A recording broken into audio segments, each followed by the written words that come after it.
What up, James? Nothing much, man. It's been too long, dog.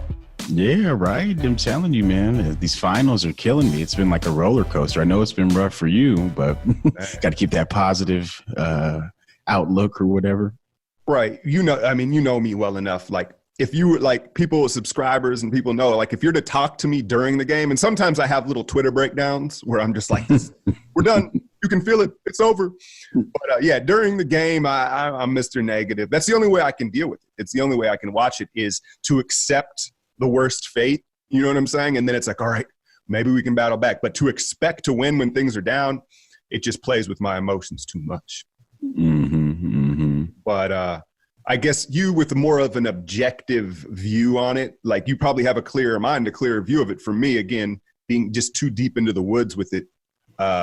What and you know, yeah, to be honest, like last time, whenever you talked to me, I was using some mysticism and some shells and wind and all that type of stuff to kind of be like an oracle. But I see you're wearing your hat right there. I personally, whenever I vision it, I don't see Kyle Lowry and the rest of the squad putting on the hats. I simply just don't have a vision of them. I don't think the hats fit them. I don't think they can hold the trophy. They just don't look good with it. They just don't sound like winners to me. And I know on the court they're performing, but Van Vliet has been out of this world. I just don't think that that's sustainable. And they are missing a lot of defense. But my most clear understanding would be I just don't think that Lowry is a winner and he doesn't deserve to place on the hat. And for that reason, they will lose. And we were kind of highlighting some hustle plays where Bogut was kind of not necessarily outmanned, but there was 3 times I can identify when they were clawing back in that game, but they just weren't able to capitalize.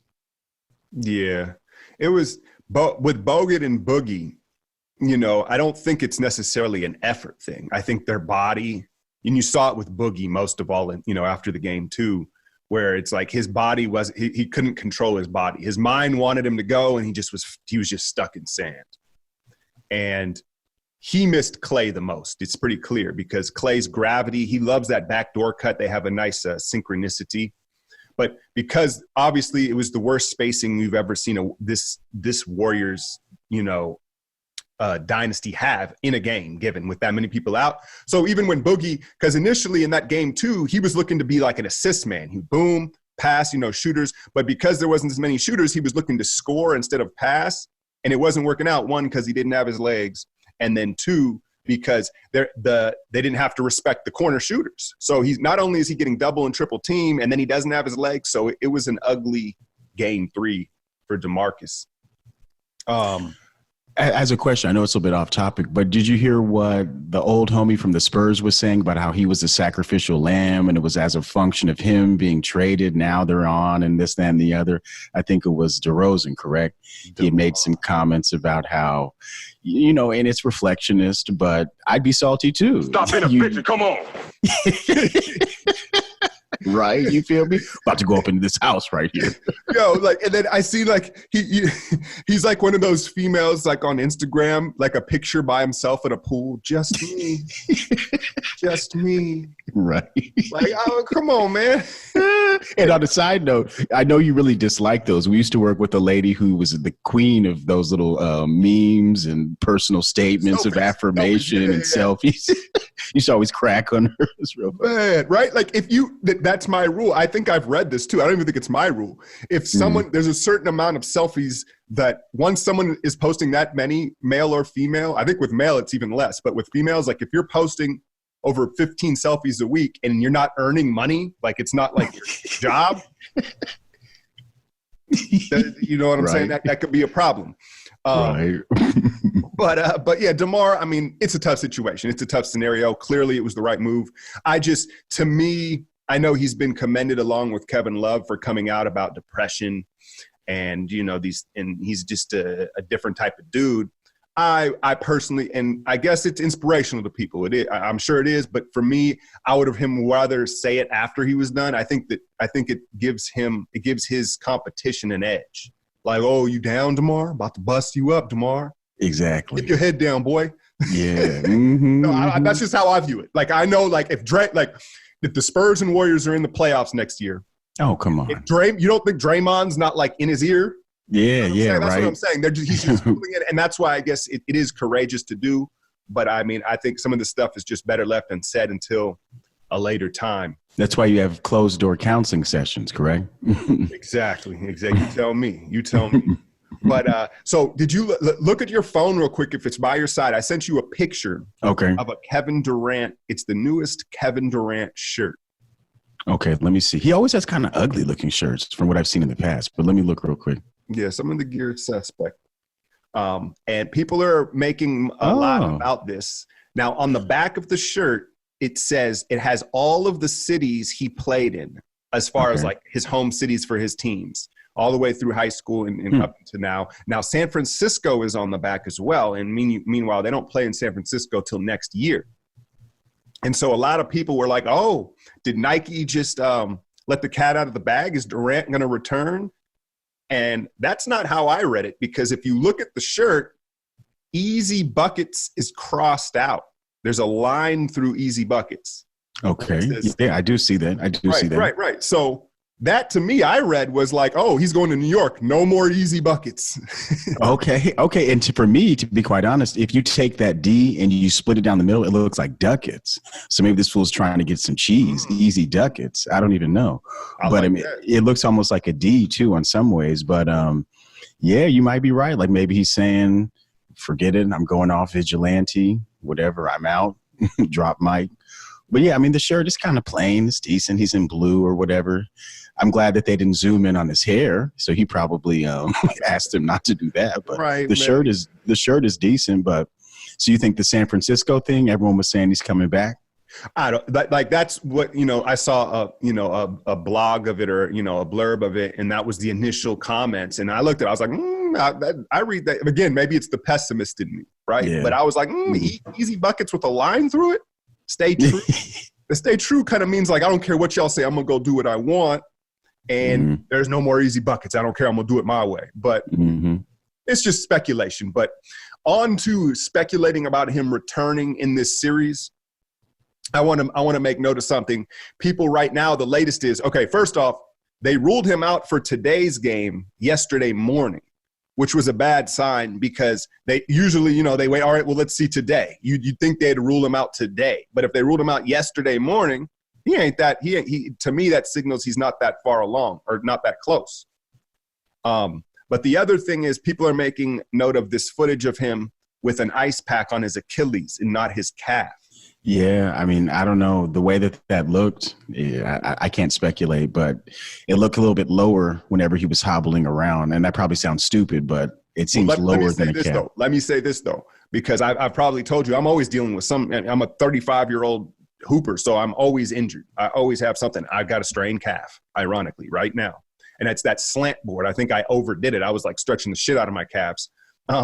Anyway, so I'm icing my calf, right? You tie a towel around and put the ice pack on the back of the calf. Now, when I get up and walk around, pretty quickly it slides down to the Achilles. Mm-hmm. I'm just saying that if he's back there hopping around and pacing back and forth, waiting for his teammates to get into the hallway, there's a good chance that ice pack just slid down to the Achilles. Mm-hmm. But with that being said, I'm very interested in the off season to find out what exactly has been going on. Because they haven't been up. They've been giving us the Belichick status with the injuries. Oh, he's not an upper leg injury, or how they always classify it. Now Looney may come back. Like Looney's going to tough it out because it's a cartilage problem near his collarbone. Just very, very strange stuff. But I want to talk a little bit about the game 3. I thought obviously Steph did his thing, man.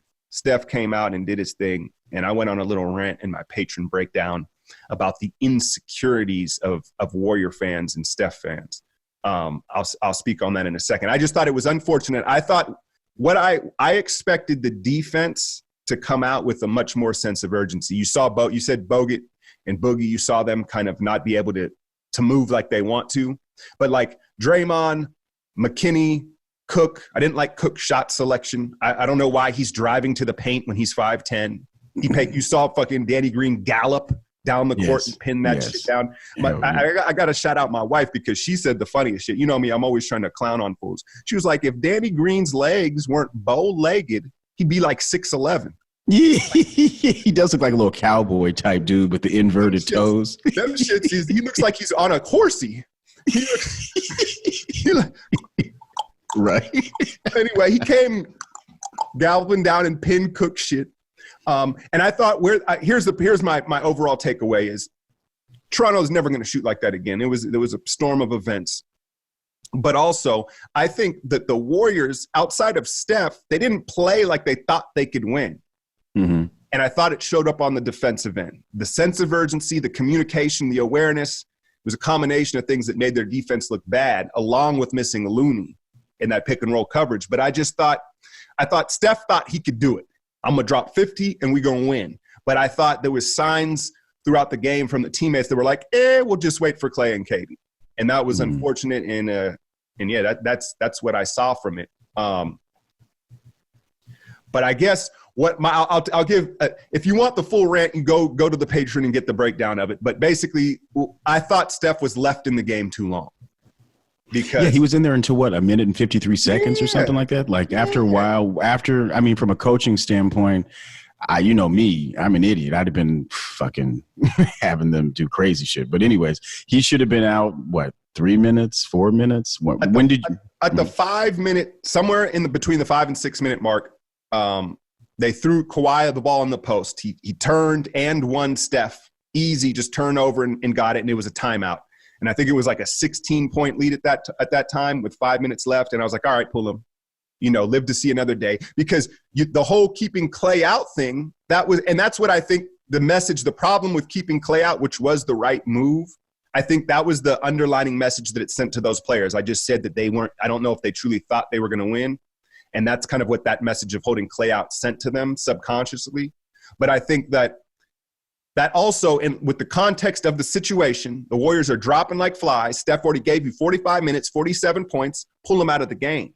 And I understand people say like, look at the comebacks they've had before, right? Look at, anything's possible with this team. But contextually in that game, Toronto couldn't miss, right? You could feel it. We've all played. You don't have to be like a hooper that plays so much. We've all been in games where you're like, these fools just can't miss. Yeah. Yep. And it was one of those nights. And so I thought Kerr left him in too long. And I low-key thought it was kind of like, hey, let's let him get 50. Mm-hmm. And then that's where I went on my rant about, look, Steph doesn't get the credit he deserves because he's such a unique player. A lot of the stuff is the quote-unquote gravity, right? It's just gravity, the nuances, the down screens, the unselfish things that he does. So it's not so loud and flamboyant that everybody's like, look at Steph, he's dominant, he's dropping his shoulder and tomahawking, right? And so there's pushback within the Warriors fan base and Steph fans, but it's almost come to a point where it's like an insecurity. It's like they're so annoyed that Steph doesn't get the credit. The pushback and the insecurity just it makes it worse. You know what I mean? It's like, but Steph. And there's these people that go out of their way to show like how brilliant Steph is by just being 50 feet from the basket. Look at all these guys around him. And I get it. It's true. But let's just let it breathe. And I thought that it almost translates back into the organization. You don't think that the Warriors and Steph know this? And so it was like, hey, let's let them get 50 in a finals game.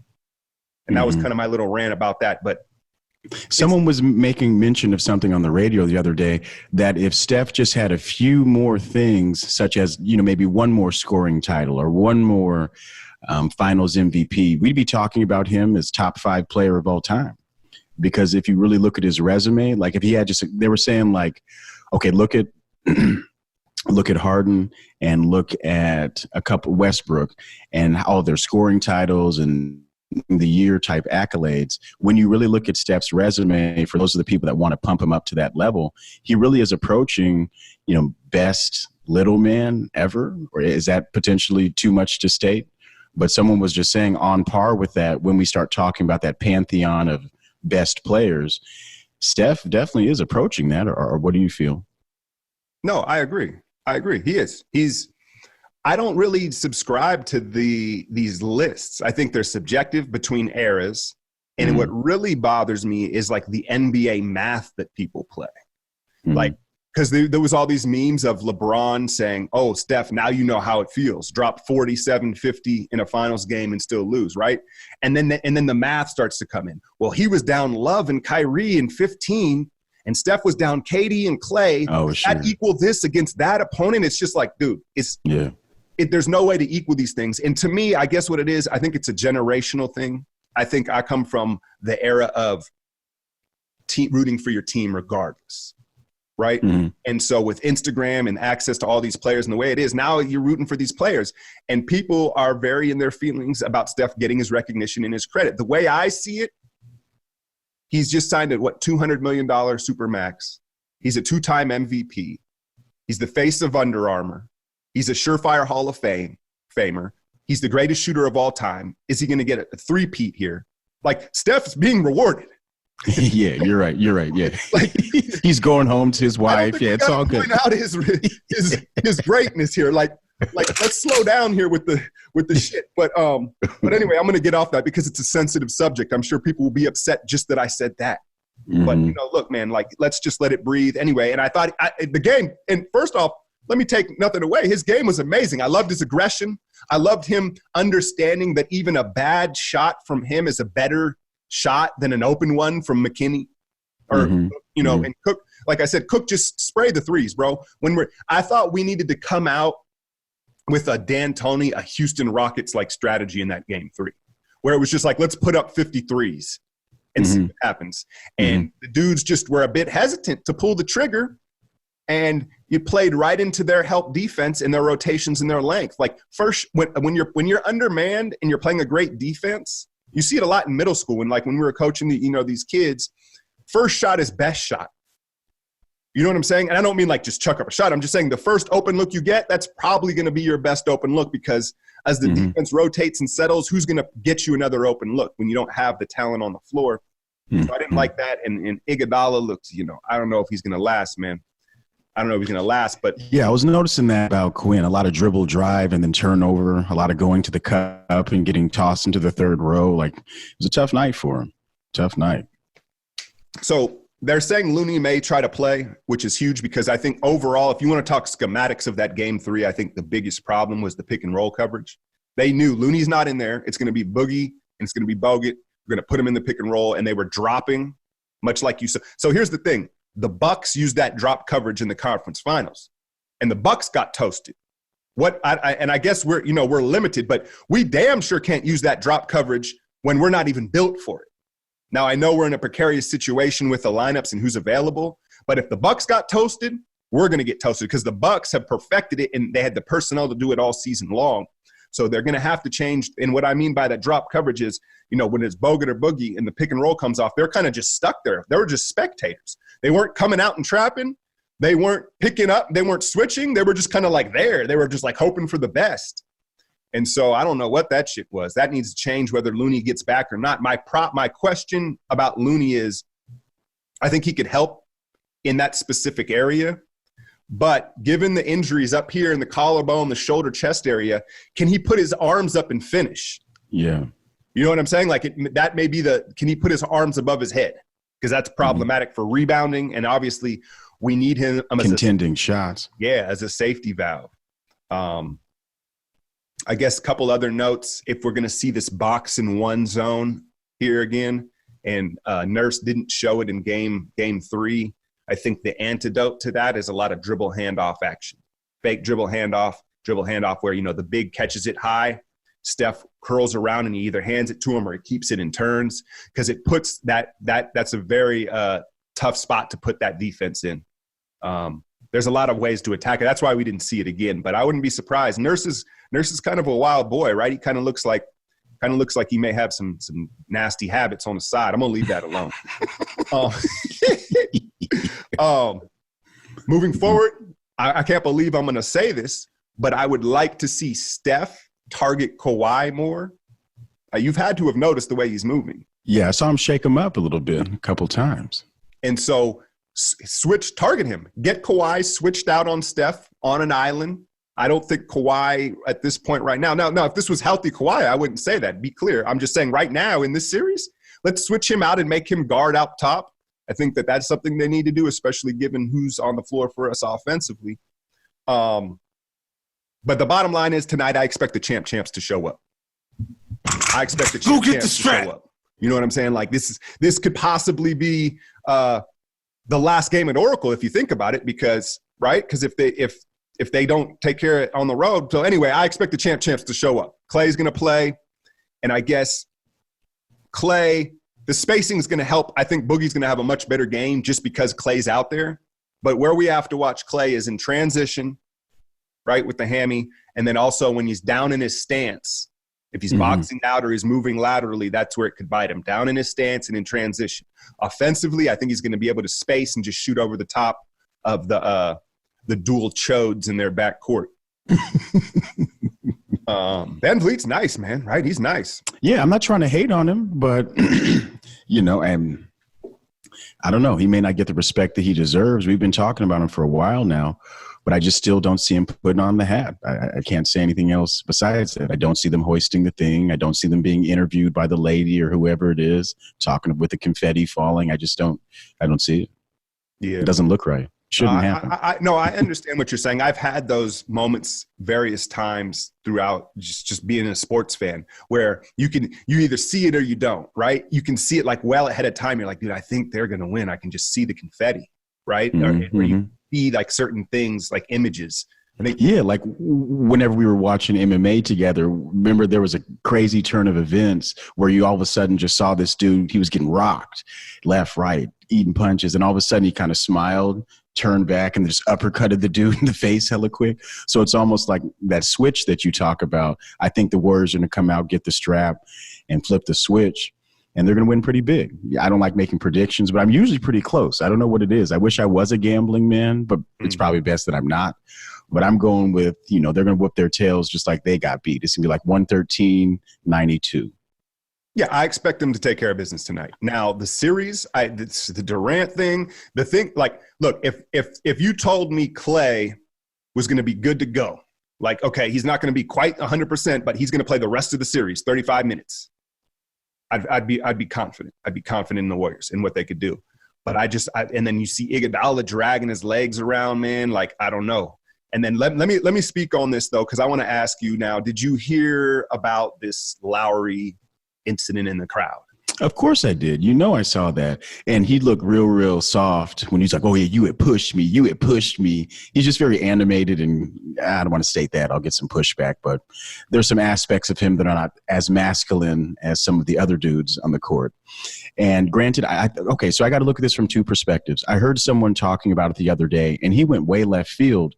But anyone who's listening, please do listen to what he said. He was a black male who was a commentator, and he was talking to his white counterpart, and he was letting him know that whenever he views situations like Russell Westbrook out in Utah or this situation, he fears, because he as a professional black male hates the fact that some people in our society can look to that and say, see, they're aggressive, see, they're dangerous, see, they're trying to fight, see, they're making a scene. So there's that aspect to where Kyle Lowry is in a tough position, because if he responds in any way, it's going to look relatively negative. And he was pigeonholed into a position to where your best response is very limited. You jump into the crowd, somebody pushes you. That's just high excitement, high arousal. You're in kind of like a fight or flight freeze state. So I could see him being upset.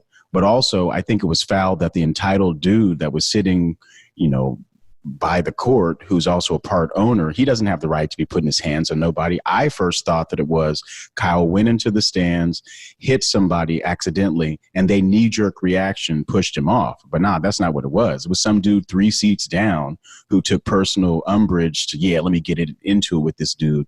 And you can't have that. So I'm speaking on two aspects. He, as a NBA player and representative and a black male, anytime he gets pissed off, it's just going to look bad. And then secondly, we can't have these owners or entitled individuals feeling they can put their hands on people. Basketball is one of the few sports where there's not a protective gate. MMA, there's a cage. Football, there's tons of walls and tons of space. Tennis, you're up in the stands. Basketball, you're right there on the court. That's the beauty of it.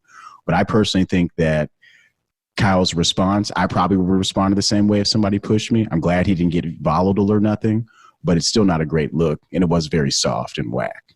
That's my take. Okay. Yeah, no, so the dude is a partial owner, right? And there's just been this huge outcry. I want to say this too, though. Being a dad and, you can experience this, whether it be like a younger sibling, your wife, your daughter, whoever it is. Sometimes I think his wife had got up and it was kind of like like get out of her. I think it was reactionary. Now this dude has a past of talking shit and clearly he's an asshole. I'm sure he's an entitled asshole. That's fine. Look, suspend him for I think it's been a year, right? Maybe they say he may lose his spot in the ownership group. That's fine. That's cool. Well, that's a lot. Okay. It is. But like this, there's been this social outcry about this. Like someone actually told me, they're like, Alk, let's be real. If someone did that to Steph, you'd be mad. I'd be like, really? Would I be? It was so soft and pathetic. Such an old ass pathetic dude. And as soon as he did it, he was like, Yeah. Right? It was so harmless. And I get in the big picture, you have to set a president that like, no, this can't happen. And that's why the punishment's harsh. But like, let's be real. Kyle Lowry pushed people in lunch line harder than that every day of his life. Right. It was such a soft and harmless. He was never. Now, if the dude got up and like shoved him chest to chest and or Lowry, he grabbed something that would have with his health. Yeah, I'd be pissed regardless. Like, the dude don't compromise, put people in danger. But it was a pathetic action. It was embarrassing. He's paying the cost. I don't like people getting on their soapbox and pedestal of just like, it's like it's been a bigger story than the game. And it just speaks to where we're at today, man. And I didn't feel any type of way. Like, punish him and move on. Yeah, I'm with you too. I'm with you too. I was just trying to bring some different perspectives, but me personally, I'm glad Lowry behaved the way that he did, but you're right. It's not like the dude was like 6'5". And the beautiful thing about it, Coward was talking about, you push an athlete like that and you feel that strength and you feel the difference between you and them. And that's why he pulled back. He's like, oh shit, this dude is fucking an athlete. I'm an old man. I like your point though. I didn't think of it like that because that's the danger in it. I didn't view it like that. The danger is that it invokes a reaction from Lowry where he hauls off, and that's where it would have got that. I didn't think about that side. That's a good. It's unfortunate because you're in such a tough situation to where your best response is, I'm saying, like, let's say even you and me, like, we're hooping and I accidentally like step on your shoe or whatever, or I kind of nudge you out of bounds or whatever. Like, even between you and me, there might be a split second where you're like, man, like, get off. Well, you're not going to push me or nothing, but I'm just saying, like, in a very tough situation where you're trying to win. And if he behaved in a negative way, he'd have been vilified. So even though this dude has been kicked out of the, ownership and suspended, Lowry would have been fucking crucified. No, you're right. And I didn't think of that. Yeah, I have to give him credit because I was annoyed the way I guess the context that part of it for me was if you watch Lowry diving at dudes' knees on box outs and trying to take charges at half court and just he is not at all concerned with the well-being for the players around him, himself included. He is perfectly fine jumping at someone's knee. And so that's what I think also with him, it's like the way he plays the game and you whining about a little like that. But you're right. If he would have hauled off, then it could have ruined his career. So that's a good point. Enough of that shit, though. Enough of that. I thought it was something that we had. I just wanted to get that off. You know me, I'm always complaining about shit. People's soapbox and jumping in for their own moral compass. Exactly, man. Like, this makes you... It's bullshit. I see it all the time in sessions, man. I see it all the time. And I'm not trying to be judgmental, but generally the person who is, we all know what it is, but the person who's talking the loudest about it tends to be the one who is the shadiest. So a lot of these people who are jumping on and co-signing to morality, really look at your own personal lives and act how let's see how you act when you're just driving down the street and someone cuts you off. Are you maintaining that same level of moral compass when you're fucking flicking people off and throwing trash at people's cars, during a road rage situation? So unless you're managing your behavior and you're really on top of your emotional, stability, don't be out there talking about how people behave in volatile situations. Yeah, and I'll leave it with this. The last thing I'll say is we've all seen older men grouchy, right? And whatever the case may be in that type of scenario, not on that stage, but just like, look at this old geezer, like mad, cursing or trying to shove somebody at like a a school play or something, right? We've all seen it so many times. That's what it reminded me of. Like, dude, this dude's, come on, man. But the stage and who he is added some context to it. Before we wrap this up and head out of here, I want to say, now the Anthony Davis rumors are swirling. I'm switching topics real quick. The trade rumors. I'm here to say, I like the Ingram Ball package over a Jason Tatum package. I know that maybe, it is what it is. We have now the concern with Ingram is the blood clot thing, right? But if he's considered healthy, I like Ingram and Ball better than Tatum, assuming it's not Tatum and Brown. That would be crazy talk, right? So I'm assuming it's like Tatum, a draft pick, and I don't know, Rozier or whatever. I like the Ingram Ball. And I think if Zion, there is a world where if Zion immediately out the gate is like 18-10, that the Pelicans off that trade are better than the Lakers. Yeah.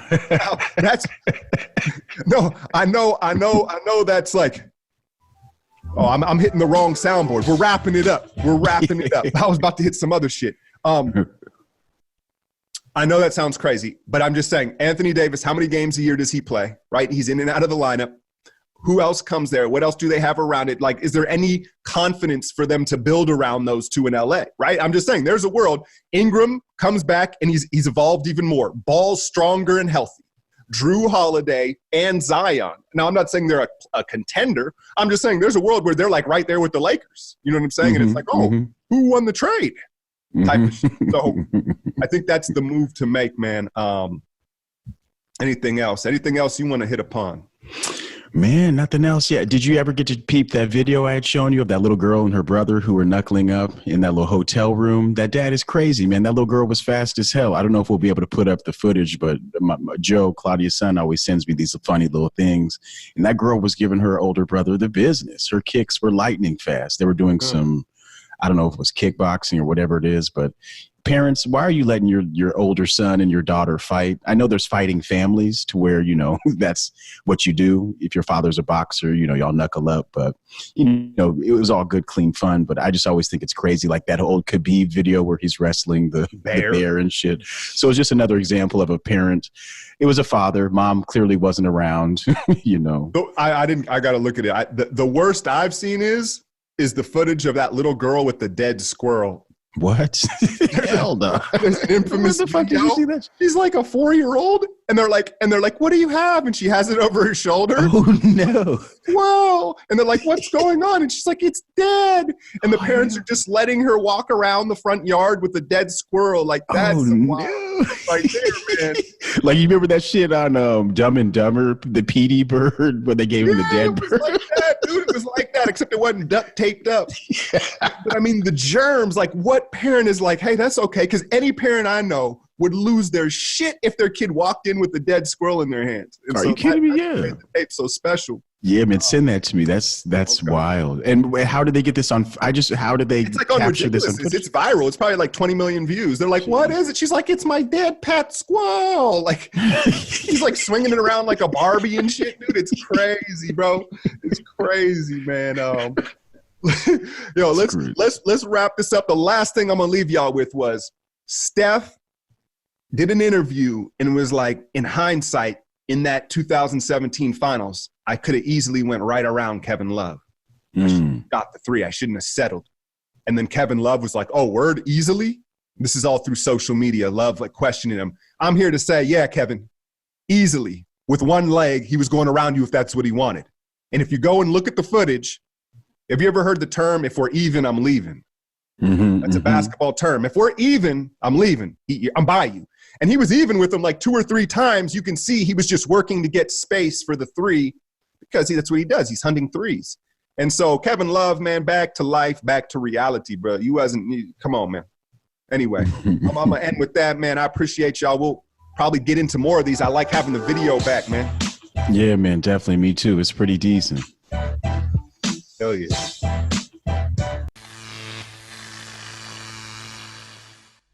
So long as like alchemy.